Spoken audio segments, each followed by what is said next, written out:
বিশ্ব পরিবেশ দিবস উপলক্ষে আমাদের নানাবিধ কর্মসূচি থাকে।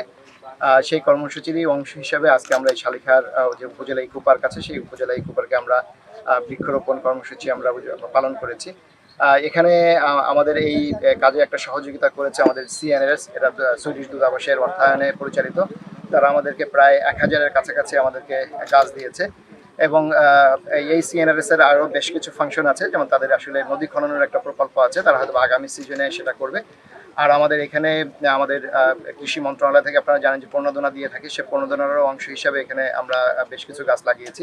তো সবকিছু মিলে এই ইকো পার্কের যে পরিবেশ, এই পরিবেশটা আমরা চাই দিন দিন আরও উত্তর বৃদ্ধি পাক, এবং এখানে সাধারণ মানুষ এটাকে বিনোদনের একটি কেন্দ্র হিসাবে এই জায়গাটাকে তারা পছন্দ করবে। এবং সেই লক্ষ্য নিয়ে আসলে উপজেলা প্রশাসন এই মাগুরা উপজেলা ইকো পার্কের উন্নয়নে কাজ করে যাচ্ছে। এখানে আমাদের বেশ কিছু রাইডও আছে।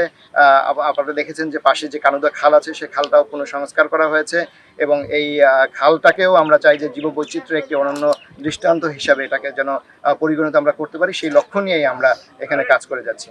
দূতাবাসের অর্থায়নে বায়োডাইভার্সিটি ফর রেজিলিয়েন্ট লাইভলিহুডস প্রজেক্টের সহযোগিতায় সিএনআরএস এবং উপজেলা প্রশাসন শালিকা যৌথভাবে বিশ্ব পরিবেশ দিবস 2025 উদযাপন করছে।